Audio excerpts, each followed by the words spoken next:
नमस्कार, आदाब। आप सभी का एक बार फिर से स्वागत है आपके इस प्यारे से और छोटे से प्लेटफॉर्म के ऊपर। आज बात हम फिजिक्स की करेंगे।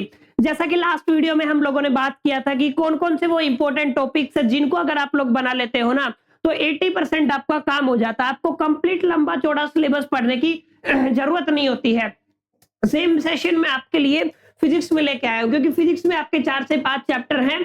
4 से 5 चैप्टर में कुछ ऐसे टॉपिक्स हैं, हर एक चैप्टर इंडिविजुअल चैप्टर के, कि जिनको अगर आप लोग स्टडी कर देते हो ना, तो आपका 80% आपका स्कोर वहां पे आप लोग इजीली कर सकते हो। तो क्या है वो टॉपिक्स इंपॉर्टेंट, कैसे आप लोगों को स्टडी करना है, चलिए वन बाय वन करके समझते। देखो, पहला जो आपका चैप्टर है सबसे बड़ा चैप्टर है, करीब 12 से 13 नंबर आपको स्कोर करा सकता है। अलोंग विद द ह्यूमन आई की मैं बात कर रहा हूं, ठीक है। इसमें कुछ इंपॉर्टेंट टॉपिक्स बनते हैं जिनको आपको बनाना है। इंपॉर्टेंट का मतलब यहीं से आपको 100% क्वेश्चन आपका देखने को मिलता है। तो लाइट रिफ्लेक्शन और रिफ्लेक्शन की मैं बात करूं तो पहला जो टॉपिक है वो है आपका रिफ्लेक्शन। ध्यान से समझ लो, और रिफ्लेक्शन के लॉज दोनों आपको पेपर में देखने को मिलते हैं। खास बात मैं बता देता हूं, लॉज ऑफ रिफ्लेक्शन से तो हर बार ही क्वेश्चन आता है आपके सीबीएसई एचबीएससी एग्जामिनेशन में, आप लोग चेक करना, ठीक है। दूसरा है आपका 100% श्योर अगर कोई क्वेश्चन आएगा, अगर मैं कहूं 100% किसी क्वेश्चन की गारंटी है, तो वो है आपका image formation by the concave mirror. जहां पे आप लोगों ने देखा होगा कि जो कॉनकेव मिरर है वो 6 टाइप की इमेज फॉर्म्ड करते हैं। क्लियर है? ये 6 टाइप की इमेज फॉर्मेशन जो है, यहां से डेफिनेटली आपको एक क्वेश्चन देखने को मिलता है। श्योर ही नहीं आएगा तो ये भी मैं क्लियर कर देता हूं, यहां से आपको न्यूमेरिकल देखने को मिलेगा। क्लियर है? वहां पे हो सकता है आपका कॉम्बिनेशन लग जाए मिरर फॉर्मूले का, क्लियर, लेकिन मिलेगा आपको इमेज फॉर्मेशन से ही क्वेश्चन। तो जब आप लोग ध्यान से देखो तो 100% क्वेश्चन कौन सा बना, आपका इमेज फॉर्मेशन, जिसमें आपका मिरर फॉर्मूला आ चुका है। इस बात को आपको ध्यान में रखना है। लॉज ऑफ रिफ्लेक्शन से क्वेश्चन आता है, रिफ्लेक्शन की डेफिनेशन है बेसिक, ये आपको तैयार करनी है। आगे आप लोग देखो ध्यान से कि आगे आपको बताना है reflection through the spherical lenses, ठीक है। जितने भी स्फेरिकल लेंसेज हैं उनके थ्रू रिफ्लेक्शन, यानी कि बेसिकली अगर आप लोग यहाँ पे देखोगे तो यहाँ पे भी बेसिकली मेरा जो मकसद है इस आर्टिकल को डालने का, वो इमेज फॉर्मेशन लिखने का। क्लियर है? तो अगर आप लोगों को लेंस के केस में भी, मिरर के केस में भी इमेज फॉर्मेशन करनी है। हाँ, प्रिज्म वाला क्वेश्चन भी मैं कह सकता हूँ 80% चांसेस है प्रिज्म वाले क्वेश्चन के। हर बार प्रिज्म से क्वेश्चन आता, लास्ट ईयर भी आया था, आप लोग चेक करना, ठीक है। तो रिफ्रैक्शन थ्रू द प्रिज्म को आपको अच्छे से बनाना है। आगे एक डिस्पर्जन का क्वेश्चन है, 1 मार्कर क्वेश्चन आपको देखने को मिलता है यहाँ से। अगर आप लोग ध्यान से देखोगे 1 मार्क का क्वेश्चन आपको इस चैप्टर से, इस टॉपिक से देखने को मिलता है। तो ये वो तमाम आर्टिकल्स हैं, 4 5 6 जितने भी हैं, क्लियर, जिनको अगर आप लोग बना लेते हो ना, तो आपका इस चैप्टर का 80% वेटेज आपका कवर हो गया। मतलब इस चैप्टर से अगर 10 नंबर का काम आएगा तो 8 नंबर का आप लोग इजीली कर पाओगे, ठीक है। तो पहला चैप्टर था जो इंपॉर्टेंट क्वेश्चंस कैरी करता है। अब थोड़ा आगे चले तो सेकंड चैप्टर है आपका human I and colourful world. देखो, 2 ही टॉपिक यहाँ पे इंपॉर्टेंट बनते हैं। पहला है आपका ह्यूमन आई का डायग्राम। ह्यूमन आई को आपको प्रॉपर तरीके से अंडरस्टैंड करना है, ना केवल उसके डायग्राम को आपको अंडरस्टैंड करना है। ये आप लोग चीज ध्यान से समझ लें। डायग्राम के साथ आपको उनके जितने भी डिफरेंट पार्ट्स हैं उन सबके फंक्शंस को भी अंडरस्टैंड करना है। आइरिस का काम क्या होता है, प्यूपल का काम क्या होता है, लेंस का काम क्या होता है, रेटिना कैसे बनता है, क्या सीन है, रोड और कोन सेल्स क्या होते हैं, ये तमाम बातें बच्चों आपसे पूछी जा सकती हैं।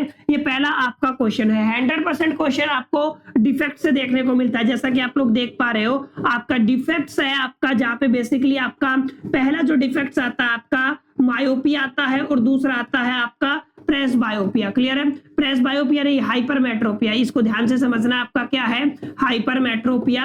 और कभी आपसे क्वेश्चन प्रेस बायोपिया से भी पूछा जा सकता है, लेकिन मेरी पर्सनल जो चॉइस है वो ये दोनों ही है, मायोपिया और हाइपरमेट्रोपिया, जहां से हर बार आपको क्वेश्चन देखने को मिलता है। तो इस चैप्टर से अगर आपको प्रॉपर तरीके से कुछ बनाना है ना, तो आपको human I along with the diagram and the function आपको बनाना है। और सेकंड, आपको जो डिफेक्ट्स है ह्यूमन आई के अंदर, उनको करेक्शन कैसे किया जाता है, उनका डायग्राम कैसे बनता है, क्यों वो डिफेक्ट्स आते हैं, ये 3 चीजें आपसे एग्जामिनेशन में पूछता है। तो इंपॉर्टेंट क्वेश्चन की बात हुई, चैप्टर नंबर आपके second, human I and colourful world. अब जाते हैं सबसे बड़े चैप्टर में शुमार है ये इलेक्ट्रिसिटी। थोड़ा डिफिकल्ट भी है, लेकिन अब ध्यान से समझे। टोटल 5 आर्टिकल है जिनको बनाना है। देखो, ओम्स लॉ आप लोगों ने उम्मीद करता हूं कहीं ना कहीं देखा होगा। क्लियर है? ओम्स लॉ के ऊपर आपको थ्योरी भी देखने को मिलती है, theory in the sense definition से रिलेटेड टर्म्स, ठीक है। और यहाँ से आपको न्यूमेरिकल भी देखने को मिलती है। तो आप लोग इस चीज को मेक श्योर कर लें कि यहाँ से क्वेश्चन आता है, हर बार बोर्ड एग्जामिनेशन में आता है,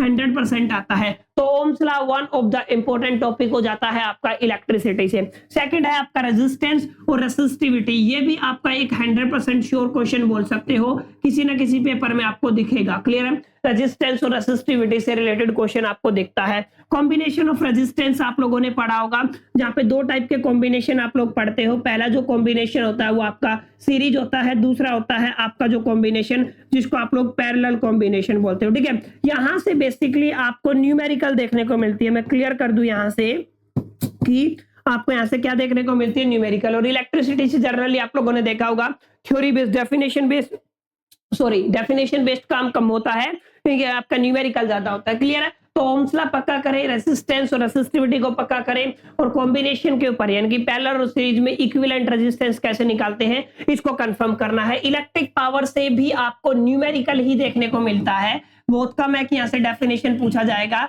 लेकिन यहाँ पे भी क्या पूछा जाता है, न्यूमेरिकल पूछा जाता है। तो इस चीज को आपको थोड़ा ध्यान में रखना है कि यहाँ से भी न्यूमेरिकल आएगा। बाकी करंट और करंट के सर्किट, ये भी एक बेसिक सा क्वेश्चन है, ये तो खैर हर बच्चा कर ही देता है। ठीक है, ये तो बिल्कुल बेसिक चीज है, इसके बिना तो चैप्टर मूव ऑन नहीं होगा। ठीक है, तो ये 4 या 5 टॉपिक है, ओम्स लॉ, रेजिस्टेंस और रेसिस्टिविटी, सीरीज और पैरेलल में कॉम्बिनेशन, रेजिस्टेंस का और इलेक्ट्रिक पावर। ये 4 या 5 टॉपिक अगर आप लोग बना लेते हो तो मैं फिर वही बार बार जो रिपीट कर रहा हूं, आपका 80% ये पर्टिकुलर टॉपिक जो चैप्टर है सॉरी वो क्या हो जाता है, कंप्लीट हो जाता है फिजिक्स में। क्लियर, तो आई होप के तीनों चैप्टर समझ में आ गए होंगे। लाइट चैप्टर से, लाइट रिफ्लेक्शन एंड रिफ्रैक्शन से क्या क्या इंपॉर्टेंट है, ह्यूमन आई से क्या क्या इंपॉर्टेंट है, और इलेक्ट्रिसिटी से क्या क्या इंपॉर्टेंट है। आइए लास्ट चैप्टर के ऊपर आ जाते हैं, आपका magnetic effect of electric current. बहुत अच्छा चैप्टर है, आसान है, 100% अगर श्योर कोई क्वेश्चन है तो वो सोलेनोइड वाला है। आप लोग ध्यान से देखोगे तो हर बार एवरी ईयर आपको ये बोर्ड एग्जामिनेशन में देखने को मिलता है। ठीक है, एवरी ईयर अगर आप लोग देखोगे तो आपको बोर्ड एग्जामिनेशन में ये वाला क्वेश्चन देखने को मिलता है, सोलेनोइड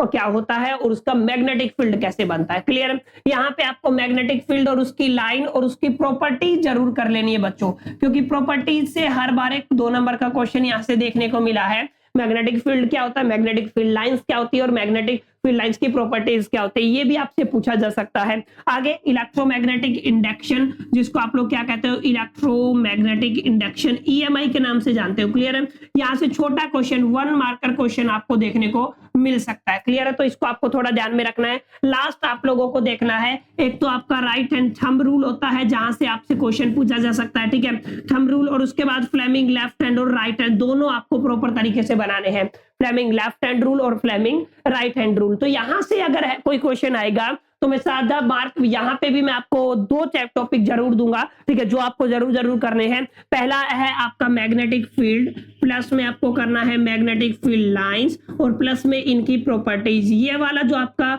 पहला टॉपिक है, क्लियर है, जिसको आपको किसी भी हालत में बनाना ही बनाना है। सेकंड जो टॉपिक आपको बनाना है वो बनाना है आपको सोलेनोइड प्लस में उसका मैग्नेटिक फील्ड कैसे बनता है। क्लियर है, ये 2 टॉपिक्स तो आपको किसी भी हालत में ही बनाने हैं। ये कंप्लीट आई होप कि 15 या 20 टॉपिक बनते हैं, जिनको अगर आप लोग क्लियर कर लेते हो ना तो फिजिक्स का 80% आपका हो गया, 80% तो कंफर्म है। केवल इन 15 या 20 टॉपिक, 20 तो नहीं बनेंगे, खैर 15 तक आप लोग कंसीडर करो। 15-16 टॉपिक को अगर आप लोग कर लेते हो ना तो 80% आपका एवरेज निकल आता है। ये 4 चैप्टर थे, आई होप कि आपको समझ में आ गया होगा एग्जैक्टली कि कौन से चैप्टर से क्या पढ़ना है। और उम्मीद करता हूँ ये सेशन काफी हेल्पफुल रहा होगा आप सभी के लिए, जहां पे मैंने डिस्कस किया all important topics of the physics with individual chapters. Clear, अगर आपको सेशन अच्छा लगा तो लाइक कीजिए, फ्रेंड्स के साथ शेयर कीजिए, और अगर आप चैनल के पे नए हैं, फर्स्ट टाइम आए हैं, और अगर आप क्लास 10 के स्टूडेंट हैं तो चैनल को सब्सक्राइब करना ना भूले। बाकी मिलते हैं नेक्स्ट सेशन में, तब तक के लिए मेरी तरफ से ऑल द बेस्ट।